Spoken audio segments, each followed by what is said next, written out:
नाजरीन, मैं हूं शहजादा खालिद और आप देख रहे हैं SK न्यूज़। आज हमारा मौजू है जो PTI का एहतजाज है, जो इस्लामाबाद में तोड़फोड़ हो रही है, उस पर हम गुफ्तगू करना चाहते हैं। तो इस हवाले से गुजारिश ये है कि आम तौर पे कहा जाता है कि जी एहतजाज हर एक का बुनियादी हक है और वो उसको एहतजाज करना चाहिए, क्योंकि पूरी दुनिया में ऐसे, और बल्कि आप यूरोप का, अमेरिका का और जो भी तरक्की याफ्ता ममालिक हैं, जो वेलफेयर स्टेट्स हैं, वहाँ पे आप देख लें लाखों का मजमा होता है, एहतजाज कर रहा होता है, लेकिन एक गमला तक नहीं टूटता। लेकिन अजीब बात है कि हमारे मुल्क में जब भी एहतजाज होता है, किसी भी पार्टी की तरफ से एहतजाज हो, तो उसमें वो उसको पुरअमन का नाम देते हैं, लेकिन हर किस्म के हथकंडे इस्तेमाल किए जाते हैं। अब 9 मई की मिसाल हमारे सामने है, और अब ये जो हालिया एहतजाज है, ये एक नई 9 मई की तरफ ये बात चल निकली है। जो अभी एहतजाज करने वाले आए हैं, उनके पास ऐसे ऐसे मुहलिक और ख़तरनाक हथियार हैं कि जो इसका क्या मतलब है, ये कौन सा पुरअमन एहतजाज है। और उनके पास आंसू गैस है, और उनके पास और वो प्रोटेक्टर हैं, शील्डें हैं, और क्या हम इसको कह सकते हैं कि ये पुरअमन एहतजाज है।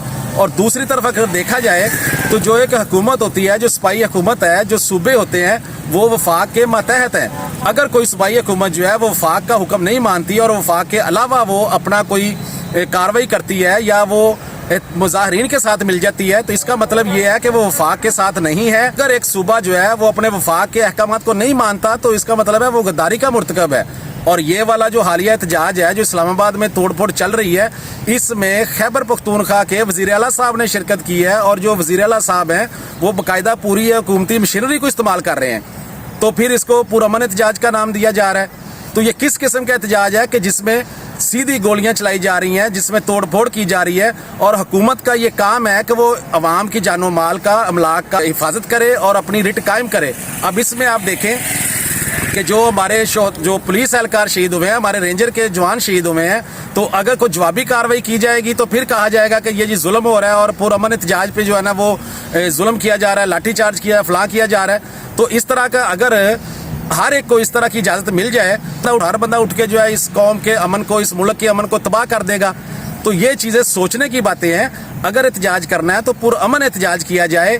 जो कहा यह जाता है कि जी गमला भी नहीं टूटेगा, एहतजाज करने से पहले इस तरह की यकीन दहानी कराई जाती है, लेकिन बाद में उसके बिल्कुल उलट चला जाता है। तो मैं किसी सियासी जमात के ना मैं मुखालफ हूँ, ना मैं हमायत में हूँ। मैं सिर्फ इतनी बात करता हूँ कि ये मुल्क पाकिस्तान हम सब का है, और हम सब को इसकी बेहतरी के लिए चलना चाहिए, ना कि हमें इनके जो है बुनियादें खोखली करनी चाहिए, या हम अपने ही मुल्क, जिसका हम खाते हैं, जिस मुल्क में हम रहते हैं, और जो हमें बड़ी कुर्बानियों के बाद मिला है, और उसी के लिए हम तोड़फोड़ में लग जाएं, तो ये किस तरह की इंसानियत है, ये किस तरह की हुब्बुल वतनी है। हमारे पाकिस्तान में अंडरग्राउंड बहुत सारे, मसला ब्लैक वाटर कह लें, राह के एजेंट कह लें, इसराइल के एजेंट कह लें, और वो तो मौके की तलाश में है।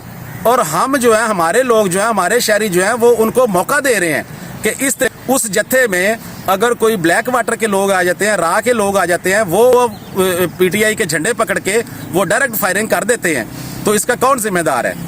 तो मैं ये गुजारिश करता हूँ कि एहतजाज करें, लेकिन पुरअमन करें, उसमें हुकूमती रिट को चैलेंज ना करें। जो भी आपके सियासी बातचीत है, जिस तरह के कहा जाता है जमहूरियत बेहतरीन इंतकाम है, आप मिल बैठ के, सारी जमातों को चाहिए कि वो मिल बैठ के इस पे बात करें, इसका हल निकालें, और अवाम को सुख का सांस दें कि जो अब 1 हफ्ते से 10 दिन से सड़कें बंद हैं, एम्बुलेंसें फंसी हुई हैं, मरीजों के लिए मुश्किलात हैं, लोगों के ड्यूटियों पे जाने के लिए सरकारी मुलाजमीन को मुश्किलात दरपेश हैं, तलबा का हर्ज हो रहा है, आए दिन यहाँ पे एहतजाज की वजह से ये मामला हो रहे हैं। और एक नए 9 मई के वाकया की तरफ ना चला जाए, और जो गैर मुल्की कुव्वतें हैं और जो हमारे अंदर छुपी हुई काली भेड़ें हैं, उनके एजेंडे को कामयाब करवाने के लिए उनका दस्ते बाजू ना बना जाए। मैं इसके साथ ही इजाज़त चाहता हूँ। अल्लाह हाफिज़।